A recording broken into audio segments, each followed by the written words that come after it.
Bismillah, alhamdulillah, vassalatu vassalamu ala rasulillah, thumma amma ba'd. Savol: asr namozidan keyin Qur'on o'qish joizmi? Asrdan keyin Qur'on o'qilsa ko'z xiralashadi deb eshitdim, deb so'rabdilar.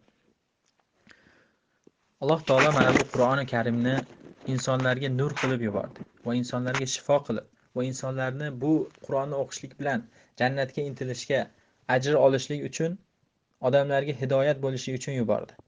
Bu Qur'onni maqbaralarga, qabristonlarga o'qib, fotiha qilib, o'liklar uchun yuborgan emas, balki tiriklar uchun, qalblari o'lik bo'lganlarni tirilishlik uchun yuborilgan bir mo'jizaviy Qur'ondir.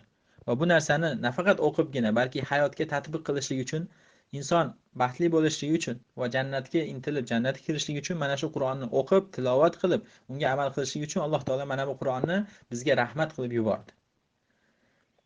Va Rasululloh sollallohu alayhi vasallam Qur'on o'qishlik fazilati haqida juda ham ko'p oyatlar, hadislarni zikr qilib o'tdilar.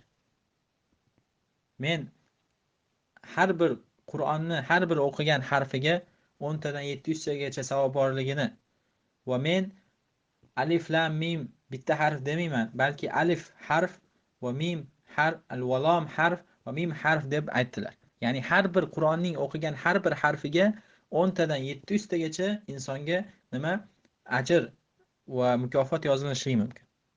Va Rasululloh sollallohu alayhi vasallam Qur'onni doim o'qib yurardilar. Qur'onni o'qishlik mumkin bo'lmagan vaqt yo'q shariatda. Qur'onni ertalab o'qilinadi, kechqurun o'qilinadi, kunduzi o'qilinadi. Qur'onni o'qishlik mumkin bo'lgan vaqtni yo'q. Shuning uchun xoh asrdan keyin bo'lsin, boshqa vaqt bo'lsin, Qur'on o'qishlik joiz. Va kimda kim mana falonchi vaqtda o'qisa bo'lmaydi desa, bunga biz albatta dalil so'rashimiz kerak. Chunki asl Qur'on o'qishlik ajr beriladigan buyuk bir ibodatlardan. Kimda kim falonchi vaqtda o'qisa bo'lmaydi desa, biz albatta buni dalilini qarashimiz kerak. Agar dalil bo'lsa, sahih hadis bo'lsa, Qur'on bo'lsa, albatta buni qabul qilamiz, itoat qilamiz. Ammo Qur'onda ham va hadislarda ham Qur'onni o'qishlik mumkin bo'lmagan biron vaqt belgilanmagan. Qur'onni o'qishlik doim joiz va balki bu buyuk ibodatlardan.